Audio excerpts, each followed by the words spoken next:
በላስካ ከተማ አስተዳደር በቡና በቅባት እህሎችና በቅመማ ቅመም የንግድ ስራ ላይ ከተሰማሩት መካከል አንዳንድ ነጋዴዎች እንደገለጹልን ግብርን በታማኝነት በወቅቱና በአግባቡ መክፈል ለሀገር እድገት ከፍተኛ ፋይዳ ያለው መሆኑን አብራርተዋል። እኛ በአካባቢያችን በመነግደው ንግድ ልክ ግብርን እንገብራለን። ስንገብር ኮብልስቶን ይሰራል፣ ስንገብር መንገድ ይታነጻል፣ ስንገብር ህዝቡ አንድ ጠጣ እንፈልጋለን። ቢሮ ላሉት አካላት ሰርተው እንዲበለጽጉ ግብር መገበር ግዴታ ነው። 1 ሚሊዮን 200 ምናምን ሺህ በዝንጅብል ግብር ገብራለሁ። የቡና ስራ ውስጥም እንደገባው የተወሰነ ግብሮችን ወደ 2 ሚሊዮን ያህል በታክስ ግብር ከፍዬ ጨርሻለሁ። አክለውም ዘመናዊ የባንኪንግ ቴክኖሎጂን ተጠቅሞ የሚደረጉ ግብይቶች ዙሪያ አምራች አርሶ አደሩ ዘንድ የሚታዩ ውስንነቶች በንግድ ስራቸው ላይ ጫና ያሳደረ በመሆኑ አስፈላጊው የግንዛቤ ስራ እንዲሰራ አሳስበዋል። ትስስር ዕቃ ቡና እኛ ስንጭን አንድ ግለሰብ ነው ምንጭ ነው ልንሰረቅ ይቻላል። እቃው ምርቶ ተጭኖ ሲሄድ ሪስክ የለም። 50 ሺህ ብር አንድ ነጋዴ ወጪ ማድረግ አለበት ተብሏል። 50 ሺህ ብር ነጋዴው አንድ ወጪ አድርጎ የሚገዛው ወይም 20 ኪሎ ምርት ነው ወይም 30 ኪሎ ይሆናል።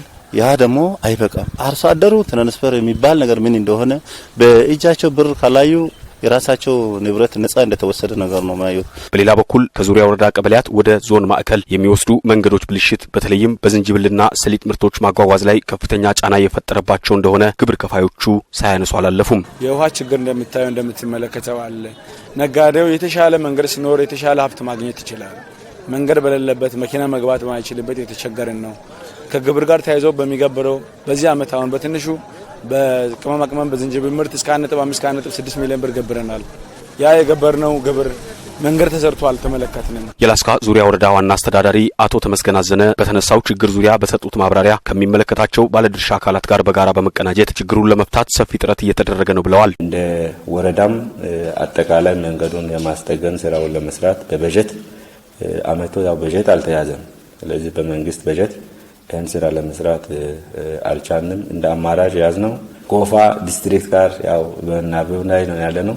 ስለዚህ ከጎፋ ዲስትሪክት ማሽኖችን ማግኘት ከቻለን ቢያንስ ነዳጅና የኦፕሬተር አበል ነጋዴዎችን አስተባብረን እነሱ መክፈል ከቻሉ መንገዱን የማስጠገን ስራ እንሰራለን የሚል እቅድ ይዘን ኦልሬዲ እነዚህ አመራሮችም ተልዕኮ ተሰጥቷቸው ወደ ስራ የገቡበት ሁኔታ ነው።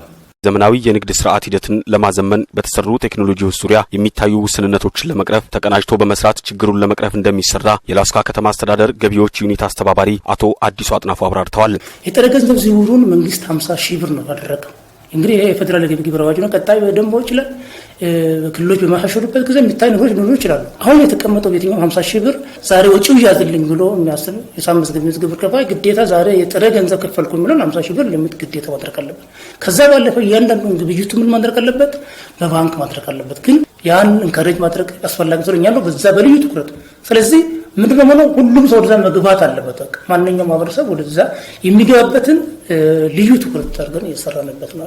የላስካ ከተማ አስተዳደር ኢኮኖሚ ክላስተር አስተባባሪ አቶ ተስፋለም ላቀው በከተማው የሚመነጨውን ገቢ አሟጦ ከመሰብሰብ አኳያ በ7 ወራት ብቻ የተከናወኑ ተግባራትን ገለጻ አድርገዋል። የተሰበሰበው ገቢ ከአምናው ተመሳሳይ ወቅት ጋር ሲነጻጸር አመቱን ሙሉ የተሰበሰበው ገቢ ጋር የሚስተካከል ገቢ በ7 ወር መሰብሰብ ተችሏል ብለዋል። በድምሩ 136 ሚሊዮን ከውስጥም ወይም በማዘጋጃም በመደበኛም እንሰበስባለን ብለን አቅደናል።